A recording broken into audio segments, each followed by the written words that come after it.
For a second, I thought I'd won something. The crisp, cream-colored envelope was taped to my front door with an aggressive amount of packing tape, as if it contained a state secret or a live scorpion. My first thought, a flicker of pure, unadulterated optimism, was that I'd finally won one of those sweepstakes I drunkenly enter online at 2 a.m. the grand prize for the lifetime supply of caffeinated pork rinds, or something equally majestic. Maybe a publisher's clearinghouse van was, at that very moment, idling silently at the end of my cul-de-sac, waiting for the perfect moment to ambush me with a giant check and a bouquet of sad balloons. Turns out, it was the opposite of winning. The return address told the whole story. Oakwood Creek Homeowners Association. My heart sank, not with the dramatic thud of a real problem, but with the weary, squishing sound of a truly annoying one. I peeled the envelope off the door, taking a little of the paint with it, something I was sure was also a finable offense. Inside, nestled on a sheet of paper so thick it felt like it had been carved from a fossilized tree, was a judgment, a verdict, a $50 fine. I am Leo Maxwell. I'm a freelance graphic designer, which is a fancy way of saying I sit in my sweatpants for 10 hours a day, moving pixels around on a screen for clients who use words like synergy and pop. I work from home. I keep to myself. My lawn is a respectable B-. My recycling is always out on the correct Tuesday. And I've never once hosted a party that got loud enough to disturb anything other than my own cat. I am, by all accounts, a model of boring suburban neutrality. The violation, according to the letter, was improper storage of outdoor equipment. The specific piece of contraband? An 8-foot aluminum extension ladder. I remembered it instantly. 2 weeks ago, on a Sunday that felt a lifetime away, I had heroically battled a season's worth of decomposing leaves that had clogged my gutters. It was a disgusting, thankless job. When I was done, covered in what I can only describe as primordial sludge, I'd leaned the ladder against the side of the house, fully intending to put it away in the garage after a shower. I did not put it away after a shower, or the next day, or the day after that. It had simply assimilated. It became part of the landscape of my house, like the slightly crooked shutter on the second floor, or the stubborn patch of clover near the mailbox. I'd stopped seeing it. But someone else hadn't. Included with the fine was a photograph, printed in grainy black and white, like a piece of evidence from a 1970s mob trial. It was a zoomed-in shot of the ladder, leaning innocently against my beige vinyl siding. The angle was low, almost menacing, as if the photographer had been hiding in my azalea bushes. It was the kind of picture you'd see on a true crime documentary, with a narrator saying, "No one knew that this ordinary ladder would be at the center of a controversy that would rock a quiet suburban community to its core." $50. For a ladder. A ladder that was minding its own business, not loitering, not selling loose cigarettes, just leaning. A profound sense of injustice, the kind you can only feel over something completely and utterly trivial washed over me. This wasn't about a ladder, this was about power, and I knew exactly who was wielding it. I looked across the street. There she was, Brenda, the president of the Oakwood Creek HOA, tending to her prize-winning petunias with the kind of intense focus usually reserved for bomb disposal. Brenda was a woman who had found her one true calling in life, enforcing arbitrary rules upon her neighbors. She had a power bob haircut that looked like it could deflect small arms fire, and the perpetually disappointed expression of someone who had just been served lukewarm soup. Clutching the letter like a holy writ, I marched across the street. My bare feet registered the slight dampness of my B- lawn, then the prickly perfection of her A+ turf. She didn't look up as I approached, her attention fixed on snipping a single, infinitesimally small brown leaf from a petunia stem. "Brenda," I said, my voice tight. She finished her snip, letting the offending leaf fall into a tiny, custom monogrammed gardening bucket. "Leo," she said, her voice as crisp and cold as the envelope. "Lovely mornin', isn't it?" I held up the letter. "Seriously? A fine? For a ladder? It wasn't hosting a kegger, Brenda. It wasn't blaring death metal, it was leaning." "Rules are rules, Leo," she said, finally turning to face me. Her eyes did a quick, dismissive scan of my person. T-shirt with a coffee stain, plaid pajama pants, no shoes. I could feel myself losing points on some invisible community scoreboard. "The bylaws are crystal clear. I'm sure you read them when you moved in." "I skimmed," I admitted. "I figured it was the standard stuff. Don't build a meth lab in your garage. Don't sacrifice goats on the front lawn. I must have missed the part about tools having a curfew." She was unfazed. Section 4, subsection C, paragraph 2. All tools, including but not limited to ladders, wheelbarrows, and garden gnomes exceeding 12 inches in height, must be stored out of public view. Your ladder was in flagrant violation for 14 days. I was being generous by not back-charging you for each day. The sheer, unadulterated audacity of it was breathtaking. "Generous? You took a spy photo from my bushes." "For documentation purposes only," she sniffed. "It keeps the neighborhood looking pristine. We have standards to uphold. Property values don't protect themselves, you know." My eyes drifted past her to the army of ceramic gnomes arranged in a terrifyingly cheerful tableau on her lawn. One of them, a portly fellow with a fishing rod, was definitely taller than 12 inches, and he was wearing a tiny, brightly painted Speedo. "Pristine?" I asked, pointing a finger. "Brenda, your garden gnome is practically naked. He's easily 15 inches tall, and he's showing more ceramic skin than is decent. Is that in the bylaws?" A flicker of something, annoyance, rage, flashed in her eyes before being suppressed by a mask of serene condescension. "That's Bartholomew," she said coldly. "He's considered a decorative lawn fixture, not a tool. He's grandfathered in. The Speedo is a custom edition, and frankly, it's quite tasteful." I was losing, and I knew it. Arguing with Brenda was like playing chess with a pigeon.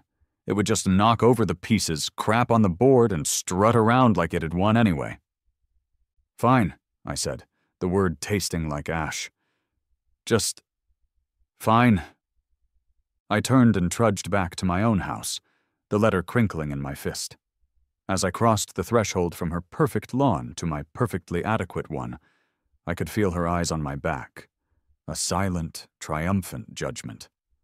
I shut the door, walked to my computer, and paid the $50 fine.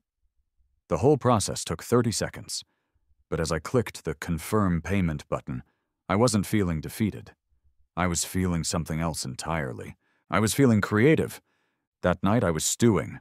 I'd moved the offending ladder into the garage, where it now leaned against a different wall, presumably in full compliance with Brenda's draconian regime. But paying the fine hadn't brought closure. It felt like tipping a bully. It just encourages them. I was pacing my living room, replaying the conversation in my head, mentally editing my comebacks to be sharper, wittier. The gnome in the Speedo, in particular, haunted me. Tasteful? The thing was a ceramic war crime. My phone buzzed. It was a video call from Chloe. I answered, and her face, framed by a chaotic halo of dark curls, filled the screen. She was in her studio, a wonderful, cluttered space that always smelled faintly of turpentine and ambition. Chloe was the curator for a small, edgy art gallery downtown, and she had a PhD in spotting absurdity. "Let me guess," she said, her smile already widening. "You have the face of a man who has just lost a battle of wits with a suburban despot. Let me hear it." I launched into the entire sordid tale. The letter, the grainy photo, the conversation, Bartholomew the gnome and his tasteful Speedo. I acted out Brenda's part, pitching my voice high and tight. Chloe listened patiently, a hand covering her mouth, her shoulders shaking with suppressed laughter. When I finished, she finally let it out. A full, booming laugh that made me feel instantly better. "Oh my God, Leo! That's amazing!" she gasped, wiping a tear from her eye. "She grandfathered in a gnome? That's a level of bureaucratic nonsense I can only aspire to." "It's not funny, it's a tragedy," I grumbled, though I couldn't help but smile. $50. I could have bought, I don't know, a lot of coffee with that, or a tastefully dressed gnome of my own. "You have to get her back," Chloe said, her eyes gleaming with the thrill of vicarious vengeance. "You should put the ladder back up the day after she does her next inspection, just to mess with her, a campaign of psychological ladder warfare." "Tempting," I admitted, sinking onto my couch. "It's so tempting to just be a thorn in her side, but that's what she expects. I need something more elegant, something that, on the surface, complies with her stupid rule, but also serves as a permanent, silent monument to its stupidity. I need malicious compliance, but make it art." I picked up the stylus for the drawing tablet I kept on my coffee table.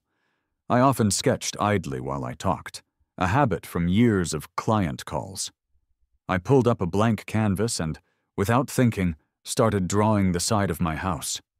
The beige siding, the white trim around the window. Then, from memory, I drew the ladder, leaning at its familiar angle. I shaded it, adding the little dings and scratches, the way the afternoon light caught the metal rungs. I stared at the drawing, and then it hit me. It was an idea so simple, so audacious, so utterly, magnificently petty that I dropped the stylus. A slow smile spread across my face.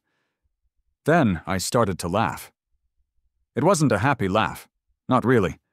It was the cackle of a man who had stared into the abyss of HOA regulations, and the abyss had blinked first. "What?" Chloe asked, leaning into her camera. "What's that look? That's your 'I'm about to spend way too much time on something ridiculous' look." "Chloe," I said, my voice filled with a newfound purpose. "What if the ladder never left? What if the ladder was always there? But it also wasn't?" It took her a second. I saw her eyes widen as the implication dawned on her. "No, you're not." "Oh, I am?" I said, feeling a surge of adrenaline. "I'm going to paint it." "Like a mural?" "No, not a mural, a replica.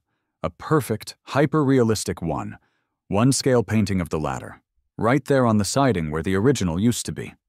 It's not improperly stored equipment if it's just a clever arrangement of paint molecules, right? It's part of the house. It's an architectural feature." Chloe was silent for a moment, and then she threw her head back and howled with laughter. "Leo, you are a menace. A genius and a menace. Banksy has nothing on you. This is suburban protest art. It's glorious." The next few days, I was a man possessed. My client work was put on the back burner. This was my new project, my magnum opus. I went outside and took dozens of high-resolution photos of the actual ladder, leaning it against the wall exactly where it had been. I shot it in the morning, at noon, in the late afternoon, studying the way the light changed, how the shadows stretched and sharpened. Back inside, I stitched the photos together in my design software, creating a perfect, 2-scale digital template.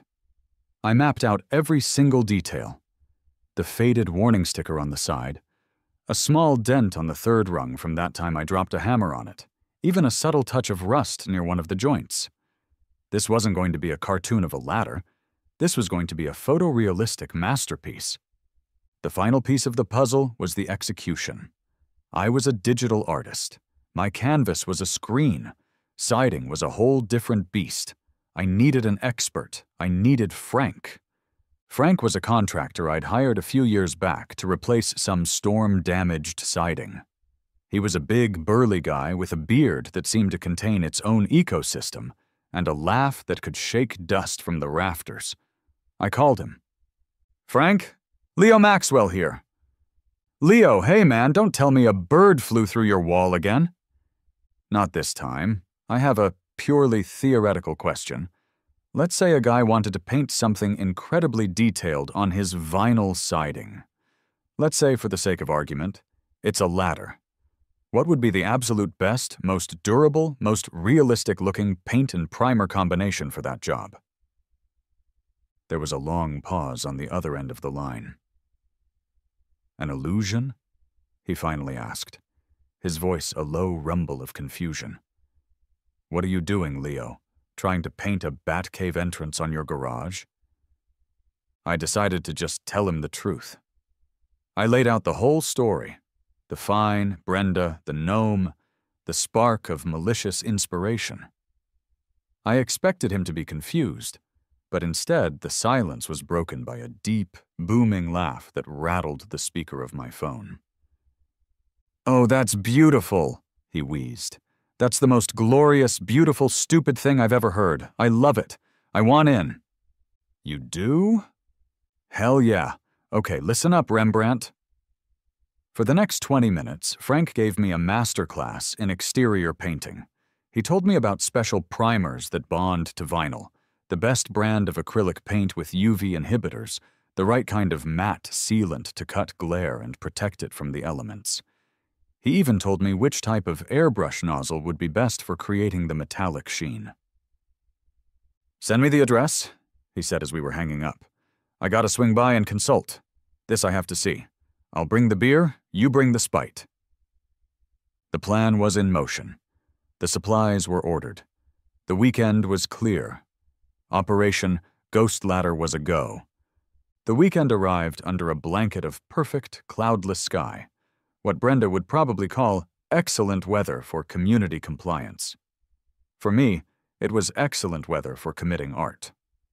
The boxes of supplies had arrived from the specialty paint store, and my garage looked less like a place to store a lawnmower and more like a forensic lab for a very colorful crime. There were cans of primer, a rainbow of acrylics in shades of silver, gray, and brown, and an airbrush kit that looked more complicated than the cockpit of a 747. Frank arrived Saturday morning in his giant Ford F-250, the suspension groaning as he pulled into my driveway. He hopped out carrying a case of cheap domestic beer under one arm and a professional-grade orbital sander under the other. "Brought a housewarming gift for the ladder," he announced, his voice booming across the quiet street. He gave me a clap on the shoulder that nearly sent me into my own shrubbery. "Ready to make some bad decisions, Picasso?" "I was born ready, Frank," I said, leading him to the side of the house. The wall was a blank canvas of beige vinyl, clean and unassuming. It was the last time it would ever look so innocent. First, Frank insisted we prep the surface. "Art is nothing without a good foundation," he proclaimed, sounding like a grizzled philosopher. He showed me how to lightly scuff the vinyl with the sander to give the primer something to grip onto, then wipe it all down with a special cleaning solution. All the while, he provided a running commentary on Brenda, whom he'd apparently dealt with on other jobs in the neighborhood. "She once tried to find me," he said, wiping down a section of siding with a rag. "Said my truck was leaking oil on the asphalt. I told her that wasn't oil, it was truck sweat, and if she had a problem with my truck's healthy perspiration, she could take it up with my union rep. She didn't have much to say after that." With the wall prepped, the real work began. I had printed out my digital template onto huge sheets of paper, which we taped to the wall. Using a pounce wheel, I painstakingly transferred the outline onto the siding. When we peeled the paper away, a faint, dotted silhouette of a ladder remained. Then came the paint. I started by masking off the area and applying 2 coats of the bonding primer Frank had recommended. It went on smooth and white, a ghostly promise of the illusion to come. The rest of the day was a blur of intense focus. I started with the base colors, using a small roller to apply the main silver gray of the ladder's rails. Then, I switched to the airbrush.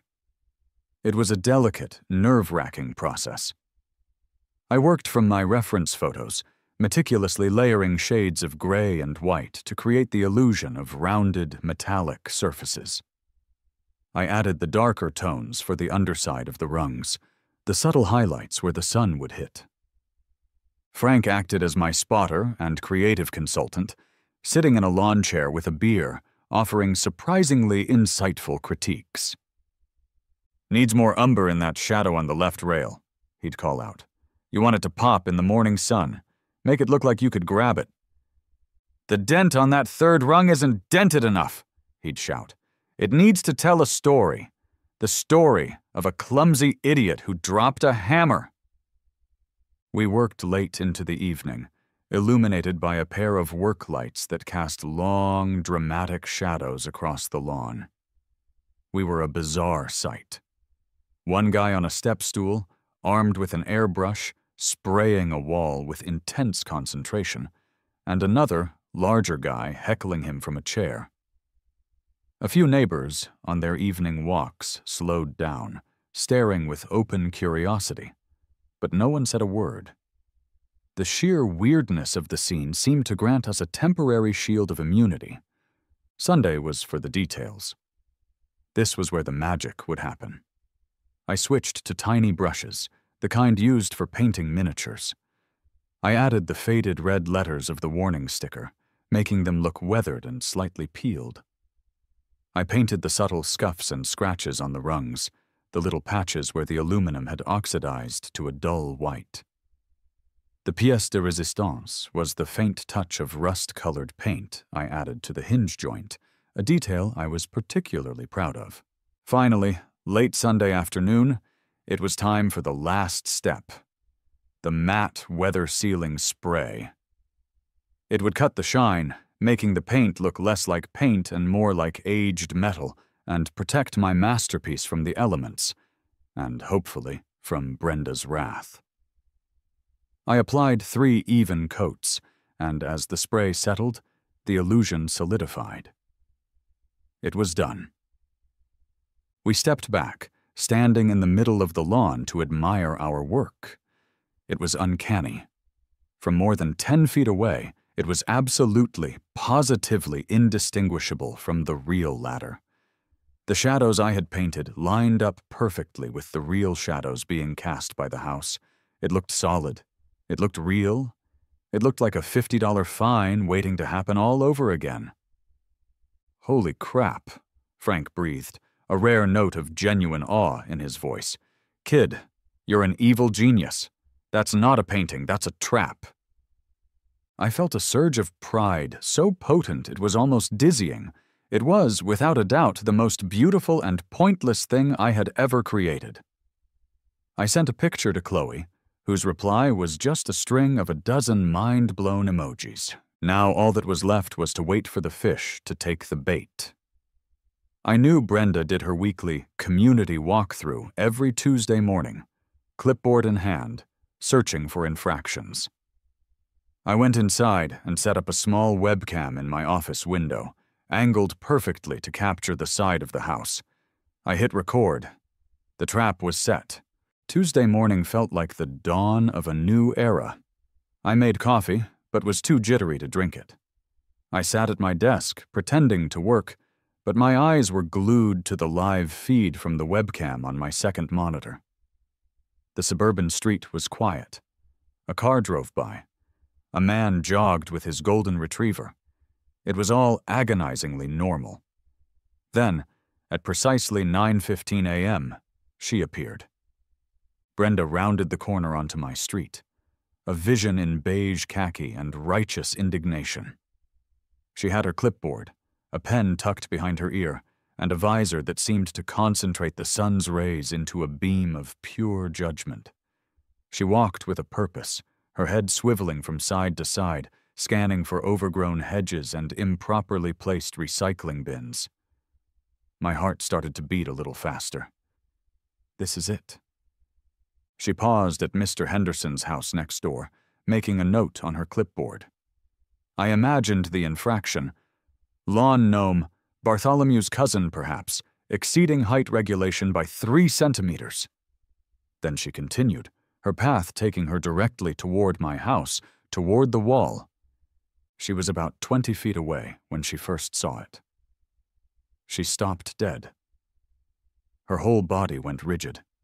I leaned so close to my monitor I could feel the static on the screen. I saw her face go through a beautiful, silent symphony of emotions. First, a flicker of confusion. Then, a slow dawning recognition, followed by the tightening of her jaw. Finally, her face settled into a mask of pure, unadulterated rage. Her lips thinned into a razor-sharp line. She thought I'd defied her. She thought I'd put the ladder right back, a metallic middle finger pointed directly at her authority. Oh, this was going to be better than I'd ever imagined. She adjusted her visor and marched forward, her sensible walking shoes crunching on my lawn with military precision. She was on a mission. She was going to deal with this blatant insubordination personally. She reached the wall. She didn't hesitate.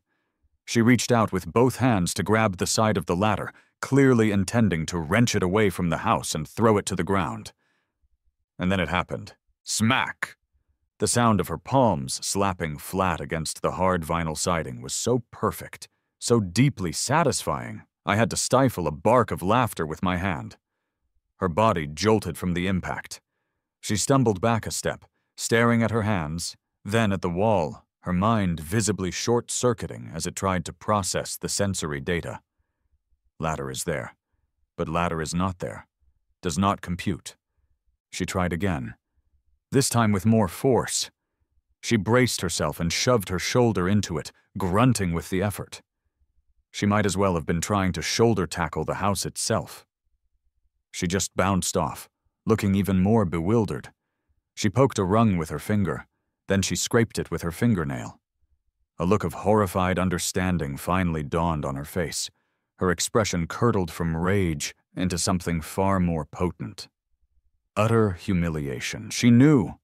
She knew it was paint, and she knew I was probably watching. She shot a furious, panicked glare toward my windows. I ducked back from my desk, my body shaking with silent, convulsive laughter. I was crying. Actual tears of joy were streaming down my face. I watched as she composed herself, smoothing down her khaki shirt, adjusting her visor, and marching stiffly back to the sidewalk. She made a long, angry note on her clipboard, jammed the pen behind her ear, and stormed off down the street, defeated. An hour later, the sequel arrived. Another cream-colored envelope, taped to my door with even more tape than the first time, as if to physically restrain the fury contained within. I opened it with the reverence of a historian unsealing a sacred text. The fine was now $200. The violation read, "Unapproved architectural modification and creation of an unauthorized exterior mural." The description was a masterpiece of enraged bureaucratic jargon.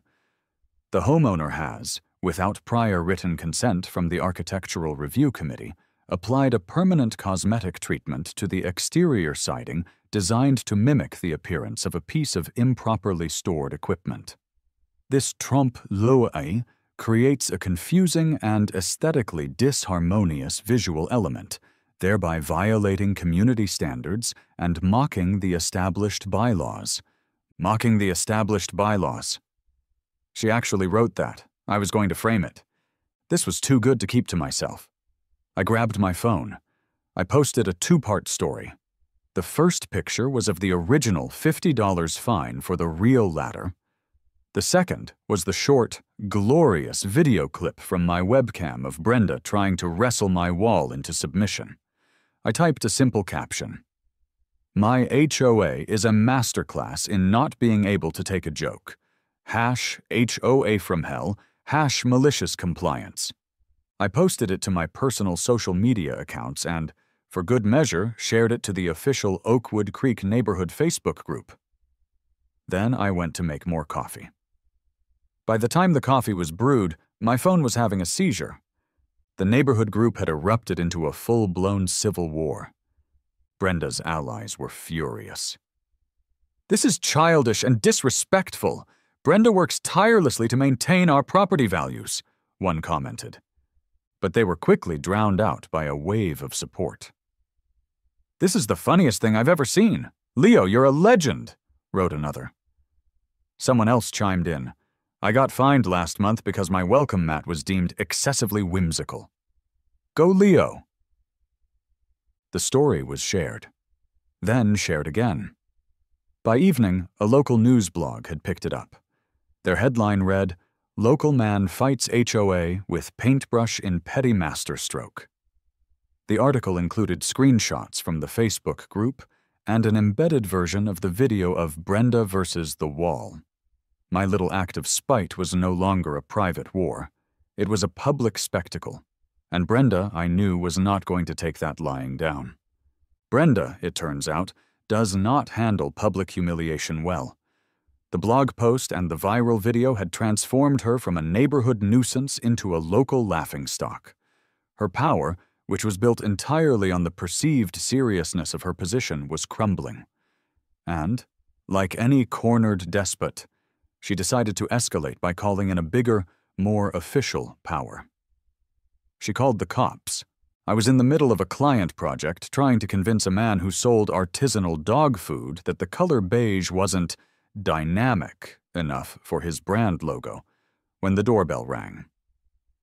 I peered through the peephole and saw 2 uniformed police officers standing on my porch. My stomach did a little flip. For a second, I wondered if it was actually illegal to paint a ladder on your own house. Could you be arrested for excessive pettiness? I opened the door. One officer was older, with a weary, seen-it-all-twice mustache and a name tag that read Miller. The other was young, probably fresh out of the academy, with a Chen name tag and a look of earnest professionalism that was clearly struggling against a rising tide of amusement. "Leo Maxwell?" Officer Miller asked, his voice a gravelly monotone. "That's me," I said, trying to sound like a normal, law-abiding citizen and not a man whose greatest recent accomplishment was antagonizing a woman with a paintbrush. "Is there a problem, officers?" Miller sighed, a profound, soul-deep exhalation that suggested he'd rather be anywhere else. "Sir, we received a call from a concerned citizen about your wall." "My wall?" I feigned ignorance. "Which one? I have several. I'm quite fond of them. They're great for holding up the roof." Across the street, the curtains on Brenda's front window twitched. She was watching. Of course she was. Officer Chen gestured vaguely to the side of the house. The painted part, sir? The ladder?" "Ah, the ladder," I said with a nod of understanding. "A fine piece of art, if I do say so myself. Trompe-l'oeil. It's a French term." At that moment, Brenda could contain herself no longer. Her front door flew open and she marched across the street, her arms crossed, the picture of aggrieved authority. She'd clearly been waiting for her moment to direct the long arm of the law. "Officers," she announced, her voice sharp, "thank you for coming. As you can see, this man has vandalized his own property in a manner specifically designed to harass and intimidate the community board." Officer Miller turned his head slowly to look at Brenda, then back at me, then at the wall. He and Chen walked over to the painting. I followed them onto the lawn. Miller reached out and tentatively touched a rung. Chen did the same, a tiny smile playing on his lips before he suppressed it. Miller pinched the bridge of his nose, looking for a reserve of patience that had clearly run dry sometime around 1998. He turned to face Brenda. "Ma'am," he said, his voice strained, "it's paint on his house. He painted his own wall." "It's a public nuisance," Brenda insisted, her voice rising in pitch. "It's an affront to the aesthetic harmony of Oakwood Creek. It's a clear violation of— It's not a criminal matter. Miller cut her off, his patience visibly evaporating. I can't arrest a man for painting. There's no law against bad art, ma'am. If there were, half the houses in this town would be boarded up. I bit the inside of my cheek to keep from laughing. Brenda sputtered. But the harassment. It's a direct mockery of the HOA. Miller looked at her, then looked at me. He took a step closer to me, lowering his voice. Honestly, kid, he said with a slight nod towards the wall, the realism is pretty impressive. You do commissions? My kid wants a Millennium Falcon on his bedroom ceiling. I'll think about it, I whispered back. Miller turned back to Brenda. This is a civil matter. If you have a problem, you can take it up with him at your homeowners association meeting. Do not call 911 again unless there is an actual emergency. A painting, no matter how confusing, is not an emergency. With a final nod to me, the two officers walked back to their patrol car and drove away. Officer Chen glanced back one last time, and I could have sworn he gave me a subtle wink. The victory was so sweet it was practically diabetic. I had won. I had successfully defended my castle against both the HOA and the actual police. Brenda stood on the sidewalk, speechless and vibrating with fury. She had played her trump card, and it had been casually tossed aside. She shot me a look that could curdle milk, spun on her heel, and stormed back into her house, slamming the door behind her. I walked back inside, feeling 10 feet tall. The war wasn't over, I knew that. The HOA meeting was next. But I had just won a major battle, and the entire neighborhood had seen it. The failed police intervention was the tipping point. My little feud with Brenda was no longer just a funny story on the internet. It was now a local legend unfolding in real time. My house became a minor tourist attraction. Throughout the day, cars would slow down as they passed, the occupants pointing at the wall. Some would even pull over, get out, and take pictures. My quiet cul-de-sac suddenly had more traffic than a Starbucks drive-thru. More importantly, the neighborhood began to openly take sides. It was like a suburban version of the Cold War, but with more passive aggression and better landscaping. Team Leo, as I started calling it, was a glorious, motley crew. It was mostly the younger families and the more laid-back residents who had all, at one point or another, been on the receiving end of one of Brenda's joyless citations. My direct next-door neighbor, Mr. Henderson, a quiet retiree I'd only ever exchanged pleasantries with about the weather, came over the next morning while I was getting my mail. That ladder, he said, a twinkle in his eye. Best thing that's happened on this block in 20 years. Gave that woman a taste of her own medicine. Good for you, son. Support started showing up in other ways. A six-pack of a surprisingly good local IPA appeared on my porch with a note that just said, "For the cause." A young couple down the street, who had been fined for having a non-standard mailbox, it was shaped like a manatee, started defiantly putting a tiny, festive hat on it every morning. One day it was a sombrero, the next a tiny fedora. It was a small, beautiful act of solidarity. Frank, my contractor co-conspirator, was loving every minute of it. He called me, laughing so hard he could barely speak. "My phone won't stop ringing," he boomed. "I've gotten 3 calls today for siding estimates. All of them started the conversation with, 'Are you the guy who helped with the ladder house?' I'm thinking of making it my new slogan, Frank's Roofing and Siding, we support artistic rebellion." Of course, with a Team Leo, there had to be a Team Brenda.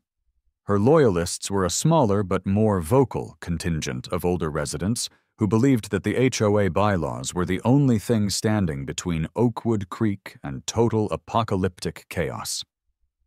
They saw my ladder not as a funny prank, but as the first crack in the dam of civilization. Their tactics were more subtle. I'd get cold stares when I went to get my mail. One of Brenda's staunchest allies, a woman named Carol, who communicated primarily through disapproving glares, made a big show of picking up a single, imaginary piece of trash from the edge of my lawn and dropping it into her own bin with a theatrical sigh. The neighborhood Facebook group remained the primary battleground. Carol from Lot 42. I am just so disappointed to see the direction our beautiful community is heading. When we moved here, we were promised a certain standard. Now we have public spectacles and a general lack of respect for the rules that protect all of our investments. Dave from Lot 18, Team Leo. Lighten up, Carol. It's a painting. It's not like he built a monster truck rally in his backyard. Although, Leo, you should totally build a monster truck rally in your backyard. Brenda, HOA President. To all concerned residents, please be assured that this matter is being handled through the proper channels. There will be a full hearing at the next monthly HOA meeting where this unapproved modification will be addressed according to the bylaws. Her post had all the warmth of a tax audit. She was doubling down, retreating into the procedural fortress of the HOA. She couldn't win in the court of public opinion, so she was going to drag me onto her home turf, a stuffy, fluorescent-lit room where she was queen. The whole situation was surreal. I was just a guy who hadn't put his ladder away. Now I was the reluctant leader of a suburban resistance movement. All I had wanted was to get a little petty revenge. Instead, I'd accidentally started a revolution, one beige-sided house at a time. The battle lines were drawn, and the final showdown was set for the monthly HOA meeting. I had a feeling it was going to be a packed house. A week before the scheduled meeting, the official summons arrived. It was another one of Brenda's cream-colored envelopes, but this one felt heavier, more ominous.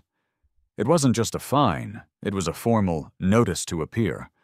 I was being summoned before the full HOA Board of Directors to appeal my $200 fine and discuss the unauthorized mural currently affixed to the property at 12 Gable Lane. The letter ended with a thinly veiled threat.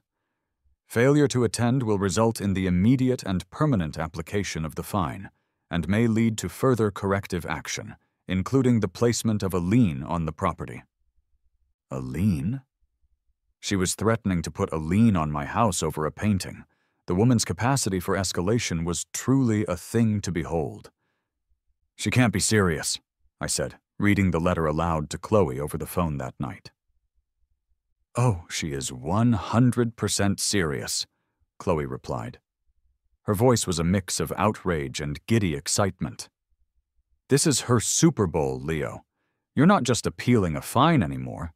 You're challenging her entire worldview. We need to prepare for war. It's an HOA meeting, Chloe, not the Normandy landings. Don't be naive. To her, it's the same thing. You need a strategy. You can't just go in there and wing it. She'll bury you in procedural nonsense. Chloe was right. Brenda's power came from her mastery of the rules. To beat her, I had to know the rules better than she did. The next day, Chloe came over for a strategy session. She brought a copy of the Oakwood Creek HOA Covenants, Conditions and Restrictions, a 3-ring binder about 5 inches thick, so dense with legalese it could be used as a boat anchor. I got this from a friend who used to live here, Chloe said, dropping the binder on my coffee table with a heavy thud. She said they gave it to her when she closed on her house and she used it as a doorstop for 5 years. For the next several hours, we dove into the bureaucratic hellscape of the bylaws. It was a journey into the heart of suburban darkness. There were rules for everything. The acceptable color range for mailbox flags, forest green or midnight black only, the maximum allowable height for blades of grass, 4 inches, the specific types of deciduous trees one could plant in one's front yard. It was a document written by and for people who found joy in measuring things. "This is insane," I said, after reading a paragraph that dictated the mandatory spacing of fence slats. "Who thinks about this stuff?" "People like Brenda," Chloe said, highlighting a passage with a pink marker. This is their art form. Okay, let's focus. We need to find something, anything, that gives you a loophole. We searched the sections on exterior modifications and property maintenance. It all seemed depressingly airtight. Any change to the external appearance of a dwelling required prior written approval from the Architectural Review Committee, of which Brenda was, naturally, the chairperson. I was starting to feel defeated. Maybe I should just pay the $200 and paint over it. This is giving me a headache. No. Chloe slammed her hand on the binder. You cannot let her win. Tyranny prevails when good men get headaches. Keep looking. We kept digging, fueled by coffee and a shared sense of righteous indignation. We moved on to a section titled Community Decorations and Displays. It was mostly about holiday lights, white bulbs only, no blinking patterns, to be removed no later than January 15th, and seasonal wreaths. But then, tucked away at the bottom of a page, Chloe found it. She gasped. Leo, look! She pointed a finger at a small, unassuming clause. Section 9, subsection F, paragraph 4. I leaned in and read it aloud. Artistic displays of a temporary nature are permitted with board approval. For the purposes of this document, temporary is defined as any fixture or display not physically bolted, screwed, or otherwise permanently integrated into the primary structure. My eyes went wide. Not bolted or screwed in. Paint isn't bolted, Leo, Chloe said, a triumphant grin spreading across her face. It's applied. It's not a permanent integration, it's a coating. It was beautiful.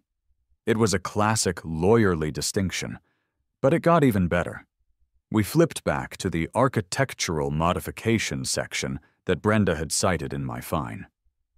The section went into excruciating detail about changing windows, adding decks, or altering roof lines. Every example it listed was a structural change. There was not one single word in the entire 500-page document about paint, other than a list of pre-approved siding colors in the appendix. We've got her, I whispered, the plan solidifying in my mind. She's fining me for breaking a rule that doesn't actually exist. Exactly, Chloe said. You're not appealing for mercy. You're presenting a case. You didn't make an architectural modification. You created a temporary artistic display. You complied with the very letter of her law. My headache was gone, replaced by a surge of pure, unadulterated confidence. I wasn't going into that meeting as a delinquent homeowner. I was going in as a legal scholar. Brenda had built her kingdom on the foundation of that binder, and we were about to use it to burn her kingdom to the ground. The Oakwood Creek Community Clubhouse was a place designed to suck the joy out of a room. It had a low-pile gray carpet, fluorescent lighting that made everyone look slightly ill, and the faint, lingering smell of stale coffee and regret. On a normal meeting night, maybe 7 or 8 people would show up. Tonight, it was standing room only. The word had gotten out. My showdown with Brenda was the hottest ticket in town. I saw dozens of familiar faces from the neighborhood. Mr. Henderson was there, giving me a subtle nod. The Manatee mailbox couple gave me a thumbs up. Even Carol, Brenda's glaring disciple, was there, sitting in the front row like a loyal henchwoman. In the back of the room, a reporter and a cameraman from the local news station that had run the blog story were setting up their equipment. Chloe was beside me, acting as my legal counsel and emotional support animal. She gave my arm a reassuring squeeze. "You got this, Banksy," she whispered. At the front of the room, the 5 members of the HOA board sat at a long folding table. Brenda was in the center, the self-appointed Chief Justice of this suburban Supreme Court. She banged a small wooden gavel. "This meeting of the Oakwood Creek Homeowners Association is now in session," she announced, her voice echoing slightly in the crowded room. They went through some mundane business, the budget for fertilizing the common areas, a complaint about dog walkers. My leg was bouncing with nervous energy. Finally, my moment came. "Next on the agenda," Brenda said, her eyes finding mine in the crowd, "is the appeal of Leo Maxwell, Lot 24, regarding a fine for an unapproved architectural modification." She gestured for me to come to a small podium facing the board. As I walked up, I could feel every eye in the room on me. Brenda launched into her prosecution. She had prepared a PowerPoint presentation. The first slide was the grainy photo of the original ladder. The next was a series of high-quality photos of my painting from every conceivable angle. "As you can see," Brenda said, using a laser pointer to circle the painting, "the homeowner has defaced his property with a large, unauthorized mural. This thing is a mockery of our community standards. It invites ridicule." She shot a glare at the news camera. "And it opens the door for anyone to paint whatever they want on their homes. If we allow this, what's next? Dragons, cartoon characters, a giant naked garden gnome?" The dig at me was clear, but the mention of a naked gnome got a few snickers from the audience. She pressed on, her voice filled with dramatic urgency. "The bylaws are clear. This is a modification and it was not approved. The fine of $200 stands, and we are further petitioning that the homeowner be required to paint over this eyesore within 48 hours at his own expense." She finished her speech, looking smugly at the board and the audience, as if she had just won a landmark case. She sat down, folded her hands, and said, "Mr. Maxwell, your response?" This was it. I took a deep breath and looked at my notes, then at the faces in the crowd. "Good evening, ladies and gentlemen of the board," I began, my voice steady. "I'm not here to argue that I painted a ladder on my house. I did. I'm quite proud of it, actually. What I am here to argue is that in doing so, I didn't actually break any rules." A murmur went through the room. Brenda stiffened. "Mrs. Davison," I said, addressing Brenda directly, "has fined me for an unapproved architectural modification. But as I'm sure you all know from your thorough reading of the bylaws, that section pertains exclusively to structural changes. Decks, windows, fences. Paint is not a structural change, it's cosmetic." I held up a copy of the bylaw book with bright pink tabs sticking out. Now, I was curious about what our bylaws do say about non-structural things, and I found a very interesting section. Section 9, subsection F, paragraph 4. Artistic displays of a temporary nature are permitted. It further defines temporary as anything not physically bolted or screwed into the structure. I looked directly at the board members. "My ladder is not bolted to the house. It's paint. It is, by the very definition written in this book, a temporary artistic display. Therefore, it cannot be an unapproved modification. I'm not a vandal. I'm just a guy exercising his right to a temporary artistic display." The room was silent for a moment, and then a few people started clapping. Brenda's face was turning a fascinating shade of plum. She banged her gavel. "Order! That is a ridiculous interpretation of the rules!" "Is it?" I countered. "I'm just reading the words as they're written. The same words you use to fine people for the color of their mailboxes." Before Brenda could respond, a voice came from the crowd. It was Mr. Henderson, standing up slowly. All eyes turned to him. "I've lived in this neighborhood for 35 years, he said, his voice quiet but clear. "I've seen boards come and go. I've been fined for my rose bushes being too tall. I've been told my bird bath was inappropriate. I've paid every time because it was easier than fighting." He looked at the board. "I'll be honest, Brenda. That painted ladder is the most interesting thing that's happened on this block since the great raccoon infestation of 03. My grandkids came to visit last week. They love it. They call Leo's place the Magic House. It makes them smile. When was the last time a bylaw made anyone smile? That was the turning point. A wave of applause and murmurs of agreement swept through the room. The board members, who had been firmly in Brenda's camp, were now looking at each other, then at the angry faces in the crowd, then at the news camera in the back. They could see the tide turning. This wasn't about a ladder anymore. It was a referendum on Brenda's entire reign. Brenda, looking panicked, called for a vote. A motion to uphold the fine and demand the removal of the mural. All in favor? She raised her hand high. One other board member, a nervous-looking man named Gary, hesitantly raised his. That was it. 2. All opposed? 2 other board members and the board's treasurer slowly raised their hands. 3. The motion failed. A cheer went up from the crowd. I had won. Brenda slammed her gavel down so hard it cracked. Fine, she seethed. The fine is rescinded, but I am tabling a motion for next month's meeting to amend the bylaws regarding artistic murals. It was a hollow threat. Everyone knew she had lost. The meeting was adjourned, and the room erupted. People crowded around me, shaking my hand, clapping me on the back. The news reporter shoved a microphone in my face. It was all a blur.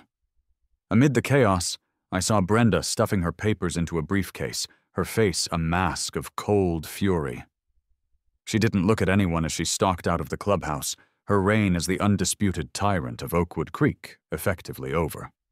The aftermath of the HOA meeting was swift and decisive. The story ran on the local news that night, painting me as a sort of folk hero and Brenda as an overzealous bureaucrat. Her authority, already damaged, was completely shattered. The neighborhood Facebook group was filled with calls for her resignation. A week later, she quietly stepped down as president of the HOA. At the next election, a new board was voted in, a group of residents who ran on a platform of common sense and fewer rules about bird baths. The entire atmosphere of the neighborhood seemed to lift, as if a low-grade fever had broken. My ladder painting became a beloved local landmark. People would use it when giving directions. You're gonna take a left on Maple, then a right on Gable. My house is the third on the left after the one with the ladder painted on the side. You can't miss it. A few weeks after the meeting, Chloe and I were sitting on my front porch, drinking the IPA that a neighbor had left for me. The sun was setting, casting a warm, golden light across the street. It was peaceful. So, she said, nodding towards the infamous wall, you gonna keep it, or are you going to retire the masterpiece? I looked at the painting. It had taken on a life of its own. It wasn't just a prank anymore. It was a symbol, a testament to the glorious, beautiful, stupid things a person can do when they're pushed just a little too far. I think I'll keep it for a while, I said with a smile. It's grown on me. Besides, Frank wants to use a picture of it for his new business cards. He's officially branding himself as a protest art-friendly contractor. Chloe laughed, shaking her head. You've created a monster. Maybe, I said, my eyes drifting over to the wide, blank, and distinctly unartistic wall of my garage. An idea, mischievous and full of possibility, began to flicker in the back of my mind. A new canvas, waiting for a new masterpiece. But you know, I said, a grin spreading across my face, I've been thinking. This neighborhood has been way too harmonious lately, and that garage wall is looking awfully boring. I looked at Chloe, my eyes twinkling. I'm thinking a hyper-realistic classic car crashing through the wall might really improve the property values, don't you think? She just laughed and shook her head, but she didn't say no. And as the last of the sun dipped below the horizon, the painted ladder stood in the twilight, a silent and permanent monument to a battle well fought, and a reminder that sometimes the best way to fight a ridiculous rule is with a little bit of ridiculous art.